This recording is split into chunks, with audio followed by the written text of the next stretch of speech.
Good morning, student. Today we will continue with the previous class where we are talking about quality factor.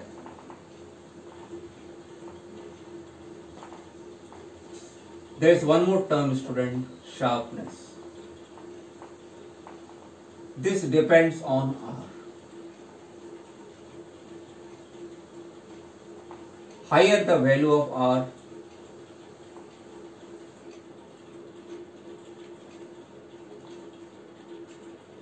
sharpness reduces. Quality factor reduces. Okay, student. Now let's see the graph once again.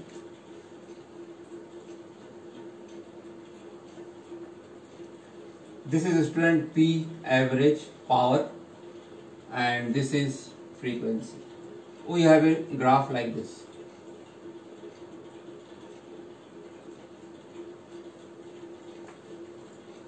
Two points already we have discussed.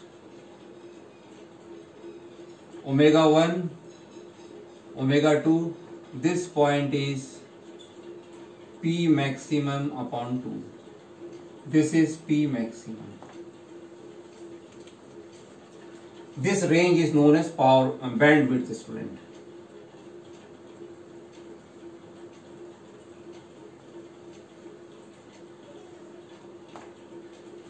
Now one more thing, what is the meaning of exactly the meaning of this is, student? These are the frequencies which are coming in this range. They are known as useful frequencies because when they are say sent in a loudspeaker, they will produce a good sound. ये इसका meaning होता है student bandwidth का.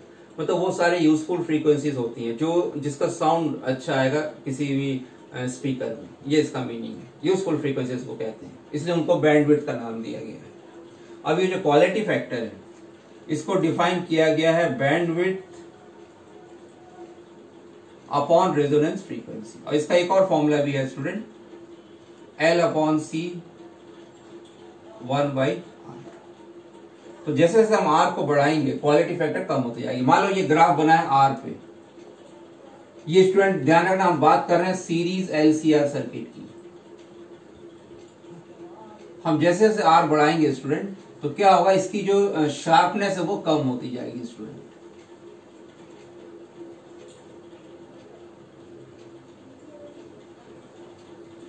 देखो flatness बढ़ता जा रहा है, शार्पनेस कम होता जा रहा है. Flatness increases.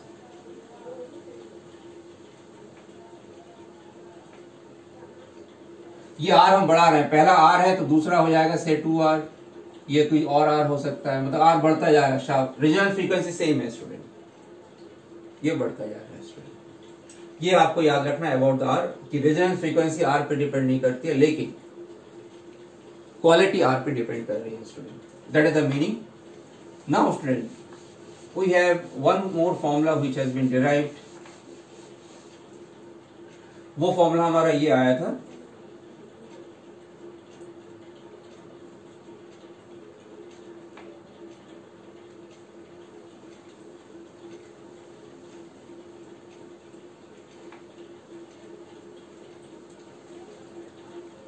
तो इससे IRMS का फॉर्मूला आ रहा है √P average upon R.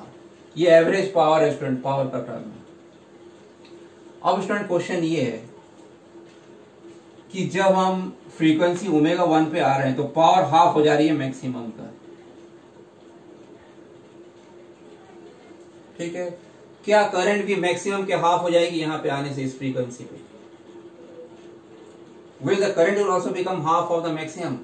But अब यहां देखिए फॉर्मूला देखिए स्टूडेंट, IRMS पावर एवरेज के अंडर रूट है, हाफ मतलब अंडर रूट 2. तो इस जगह पे स्टूडेंट ओमेगा 1 पे करंट मैक्सिमम का हाफ नहीं होगा, करंट होगा मैक्सिमम का √2 स्टूडेंट. पावर का हाफ नहीं, मैक्सिमम का √2 होगा. यहां से देख लीजिए student. So at this frequency omega 1 the current will be maximum of, अगर हम करंट का ग्राफ बनाएं, यहां पे करंट और यहां पे फ्रीक्वेंसी, ये ग्राफ भी इसी टाइप से आएगा स्टूडेंट. ये है रेजोनेंस फ्रीक्वेंसी, ये है आई मैक्सिमम। ये वाला जो पॉइंट आएगा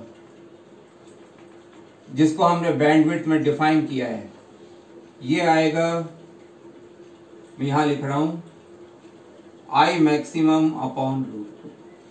ये बेसिक आपको याद रखना है student. Means at ω1 current becomes 1/√2 of maximum. Power becomes half of maximum power. This you have to remember student, because the relation is this. अब स्टूडेंट हम एक करंट का फेजर डायग्राम बनाते हैं। फेजर डायग्राम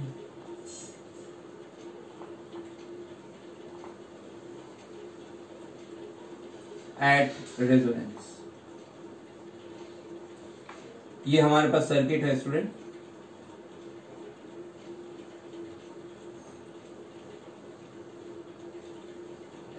ये R, ये C, ये L, ये V is equal to VSM sine omega t. यहां पे स्टूडेंट वोल्टेज, यहां करंट I फ्लो हो रहा है, यहां पे स्टूडेंट वोल्टेज VR, यहां VC, यहां V।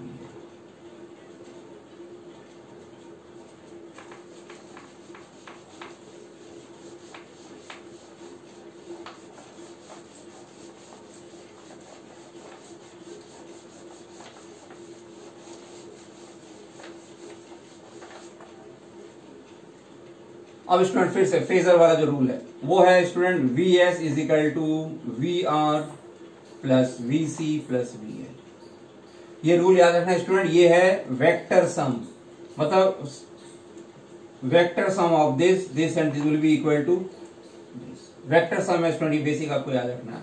अब मैं फेजर डायग्राम से इसका वैल्यू निकालूंगा, the value of this by phasor diagram. पहले मैं VR का बनाता हूं स्टूडेंट। सी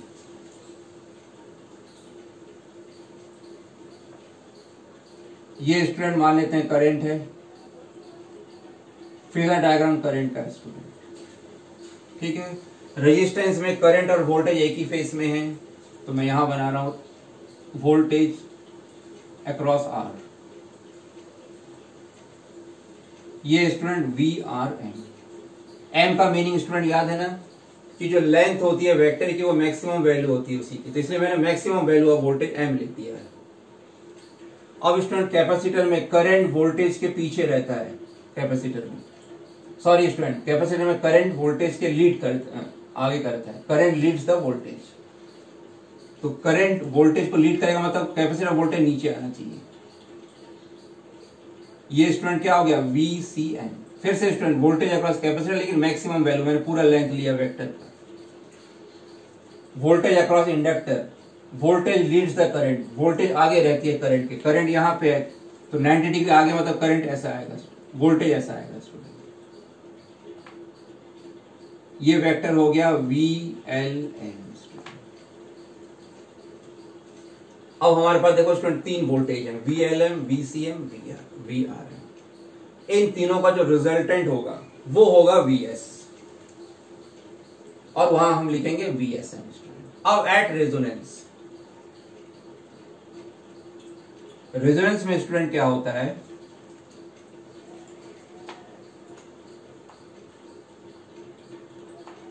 एट रेजोनेंस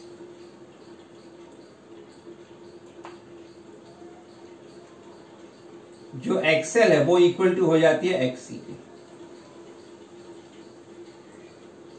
अब स्टूडेंट जो VLM है उसको हम लिख सकते हैं IXL, और जो VCM है उसको हम लिख सकते हैं I, ये कैपिटल I मैंने यहां लिखा है स्टूडेंट, तो कैपिटल I कर लेते हैं, उसको हम लिख सकते हैं IXC। अब ये दोनों बराबर है, देखो ये दोनों इक्वल ऑपोजिट हो गए। तो फेजर डायग्राम में एट रेजोनेंस ये 0 हो गया, तो फेजर डायग्राम कैसे बनेगा स्टूडेंट, देखो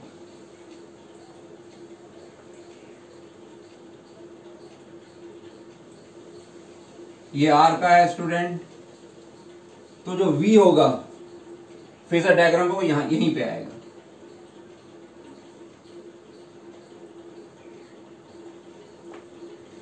नेट वोल्टेज जो आर में आ रही वही वोल्टेज देखो, इसलिए मैंने रिजल्ट यहां बनाया सेम फेज स्टूडेंट। ये है रेजोनेंस।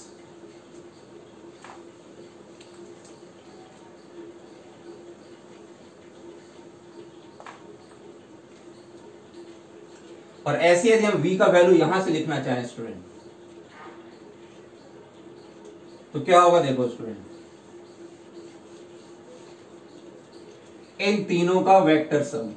अब इन दोनों एक ही लाइन में काम कर रहे हैं, अगर ये ग्रेटर है तो इसका नेट रिजल्ट यहां पे आएगा VLM माइनस VCM। अब इन दोनों को ऐड करना है वेक्टर से।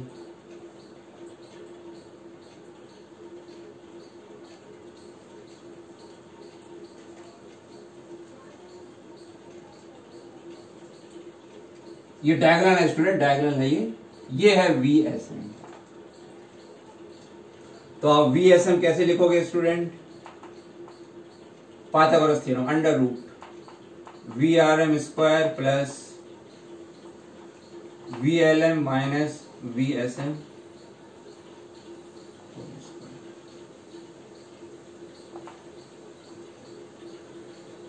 तो ये वाला सर्किट स्टूडेंट देखो वोल्टेज करंट से आगे है देखो, तो ये वाला सर्किट कहलाएगा इंडक्टिव। यहां वोल्टेज करंट के सेम फेज में रेजोनेंस में है। और अगर स्टूडेंट ये वाला ग्रेटर हो, इफ दिस इज ग्रेटर, तो ये फेज डायग्राम कैसे बनेगा स्टूडेंट देखो, तब इन दोनों का रिजल्टेंट नीचे आएगा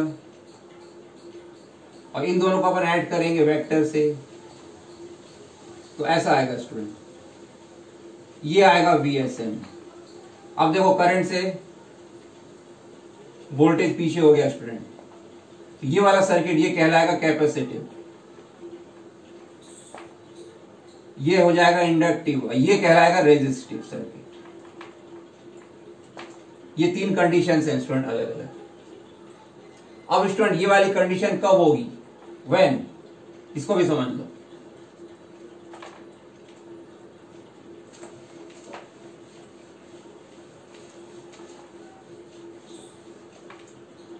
देखो स्टूडेंट VLM माइनस VCM,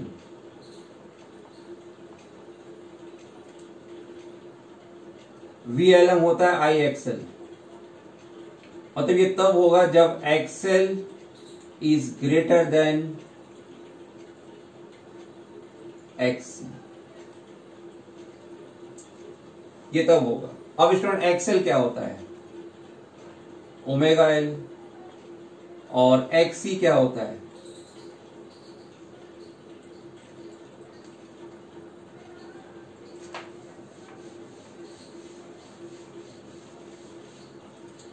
तो अगर हम स्टूडेंट ओमेगा को लेते हैं ग्रेटर देन ओमेगा 0, ध्यान देना स्टूडेंट, ओमेगा 0 पे XL is equal to XC है, इसी को रेजोनेंस कहते हैं।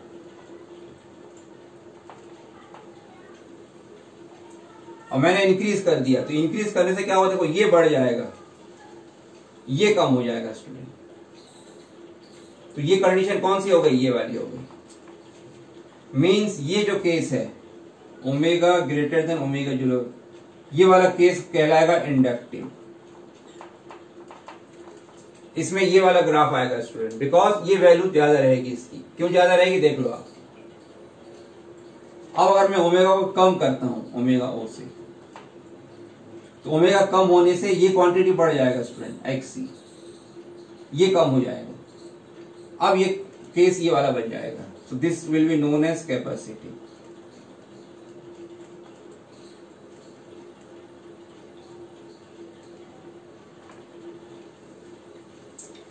ये स्टूडेंट कैपेसिटिव सर्किट कहलाएगा। और जब omega is equal to omega 0, ये कहलाएगा रेजिस्टिव सर्किट।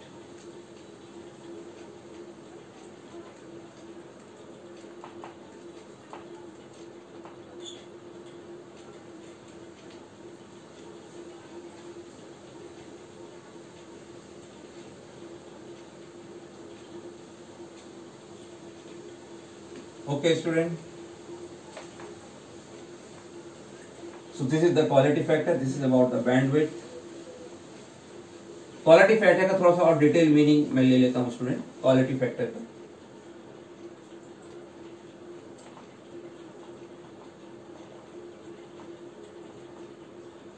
मान लो हमारे पास दो LCR सर्किट हैं, दोनों का ग्राफ मैं बना रहा हूं। ग्राफ है ये I और ओमेगा के बीच में।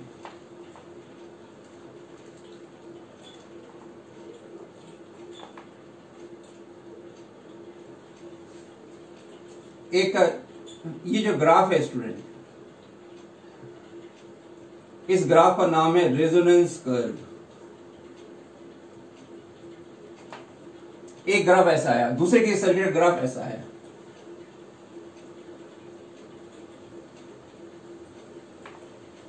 अब इसमें आप डिफरेंस देखो, इसमें क्या हो रहा है, ये वाला जो फ्रीक्वेंसी है इसमें करंट मैक्सिमम हो रही है। इस ग्राफ को देखो स्टूडेंट, इस फ्रीक्वेंसी में करंट मैक्सिमम हो रही है। अब दोनों में डिफरेंस देखो, यहां पे क्या हो रहा है, अब near about there are so many frequency जिसका करंट मैक्सिमम के बराबर ही है। Near about there are so many frequencies, इसमें उतनी ज्यादा नहीं है, नीचे हो जा रहा है बाकी में। तो ये इसकी शार्प क्वालिटी हाई है, इसका क्वालिटी लो है, मतलब इसमें R का वैल्यू लो है, इसका R हाई है। अब डिफरेंस कहां आएगा स्टूडेंट, जब हमारे रेडियो टीवी में ये वाला सिग्नल आएगा इस सर्किट का, तो हमें बहुत क्लियर साउंड सुनाई देगा। इसका क्या है, मिक्स अप साउंड आएगा, बिकॉज दूसरे स्टेशन भी रेजोनेंस में आ जाएंगे। देखिए बहुत पास वाली फ्रीक्वेंसीज, तो इसका साउंड डिस्टर्ब्ड आएगा स्टूडेंट। ये है क्वालिटी का मीनिंग, क्वालिटी लो है। कई स्टेशन एक साथ कैच करेंगे, क्योंकि मैक्सिमम करंट के बाजू में ही दूसरे मैक्सिमम कम उसी फ्रीक्वेंसी के नियर अबाउट में दूसरे करंट भी मैक्सिमम है दूसरे फ्रीक्वेंसीज के। यहाँ पे ऐसा एक ही फ्रीक्वेंसी जिसका करंट मैक्स, बाकी के फ्रीक्वेंसी काफी फार अवे हैं।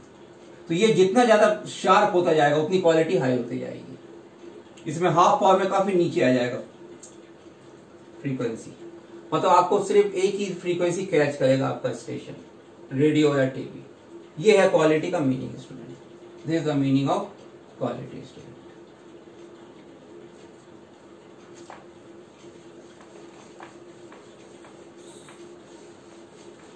अब स्टूडेंट सपोज हमारे पास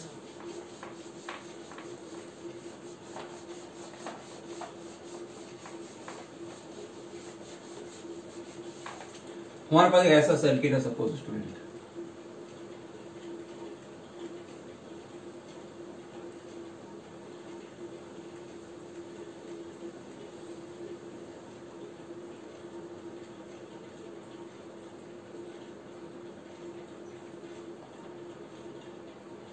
ये है वोल्टेज,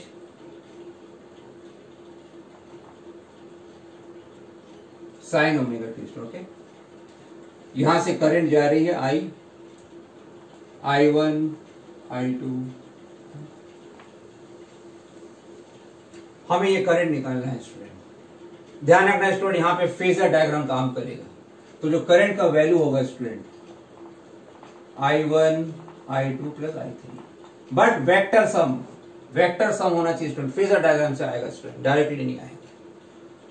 तो स्टूडेंट हम देखिए इसको कैसे सॉल्व करेंगे। देखो स्टूडेंट, पहले हम फेजर डायग्राम बना लेते हैं। ये हो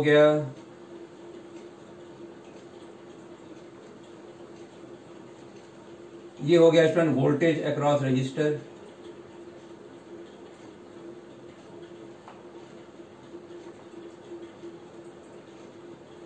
और यहीं पे हम स्टूडेंट करंट भी बना रहे हैं। करंट I, अब क्योंकि रजिस्टर है तो मैं लिख रहा हूं IRM। करंट वोल्टेज दोनों सेम फेज में है। कैपेसिटर में करंट वोल्टेज से आगे रहेगा स्टूडेंट। तो ये है वोल्टेज, तो करंट ऐसा आना चाहिए स्टूडेंट।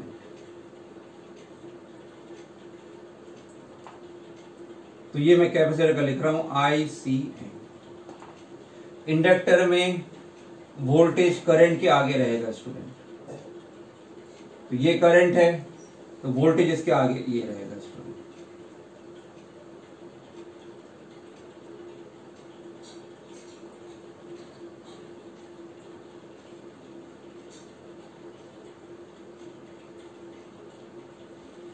इसको मैं लिख रहा हूं IL।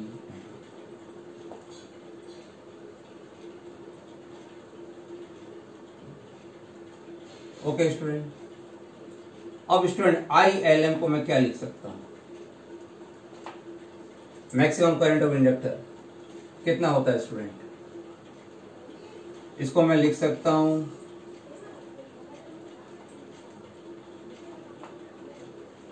VSM upon XL। Capacitor कैसे लिखेंगे स्टूडेंट? क्योंकि वोल्टेज सब में सेम आ रही है स्टूडेंट, VSM अपॉन X। और रजिस्टर का करंट स्टूडेंट VSM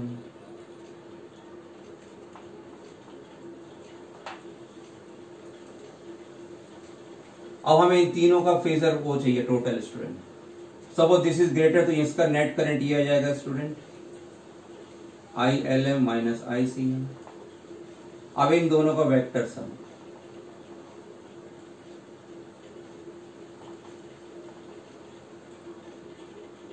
ये सोर्स है, मैंने S लिख दिया student.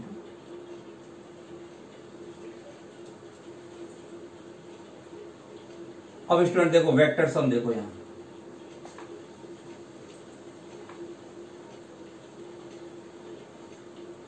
Under root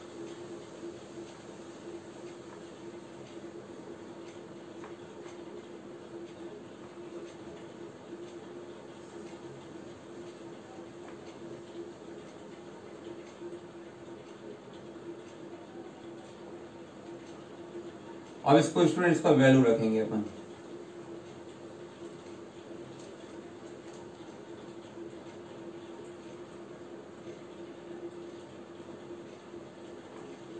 VSM upon XL minus VSM upon XC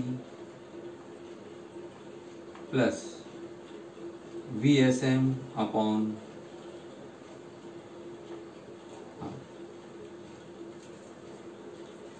ये स्क्वायर है स्टूडेंट। तो ये स्टूडेंट आ जाए, this will come out to be ISM is equal to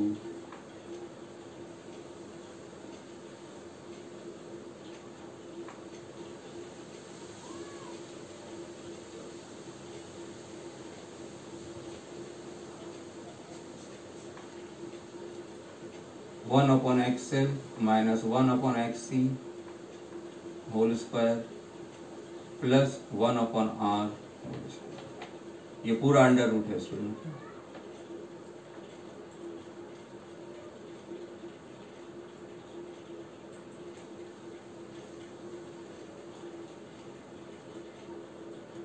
student this is the expression of student current in this circuit.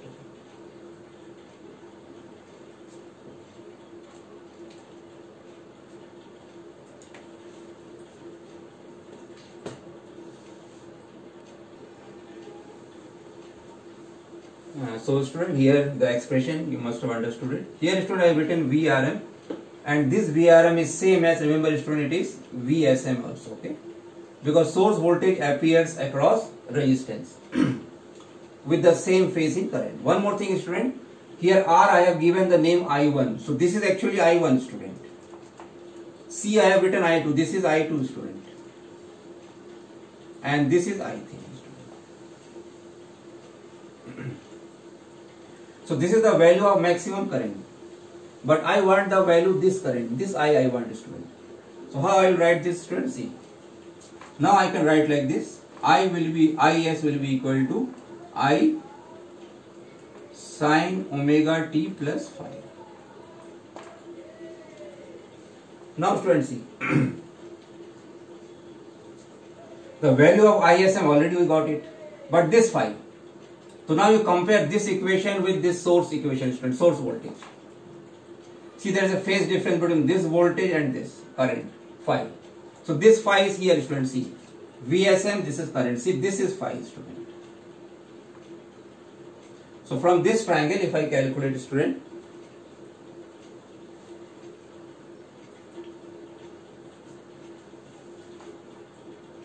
I am writing it here. Tan phi will be equal to ILM minus ICM perpendicular upon base IRM. Now this already we know, ILM we have written VSM upon XL, VSM upon XC upon VXM upon R.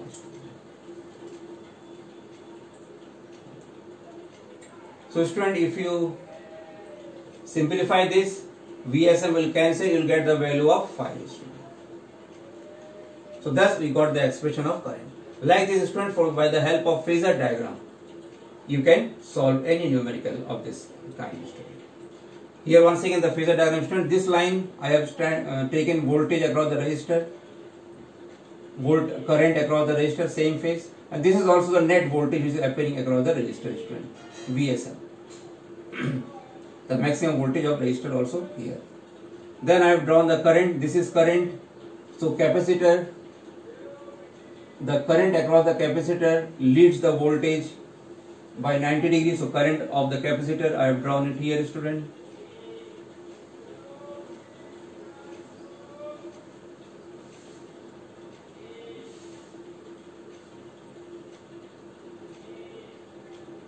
Oh, just student, make a correction here.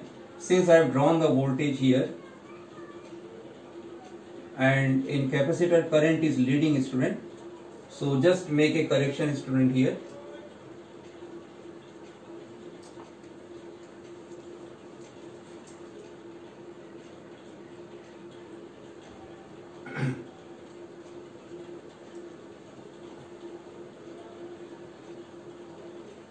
This should be student Cn and this should be L.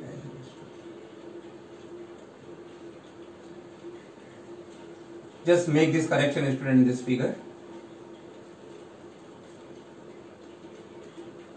And same also here also student, okay.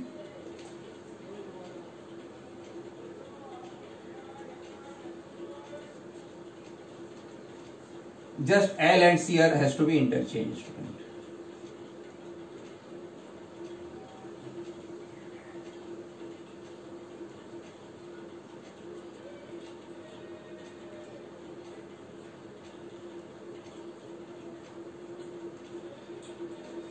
Rest is same student, okay. L and C has to be.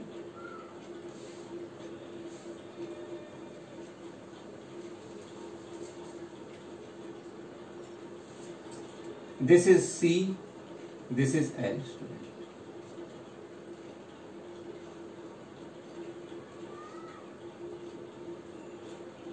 Rest is same student, otherwise same, because since I have drawn the current here and voltage here student, so in capacitor current is leading voltage, so I should draw current upward for capacitor student, okay. By mistake I have drawn it as a inductor student. Rest the formula is same student, okay. This correction must be made student, this correction, okay. Okay student, we'll continue in the next. This is S only student, okay. This is same S. This is just C and L has to be interchanged student. Okay student, we'll continue in the next class. Thank you.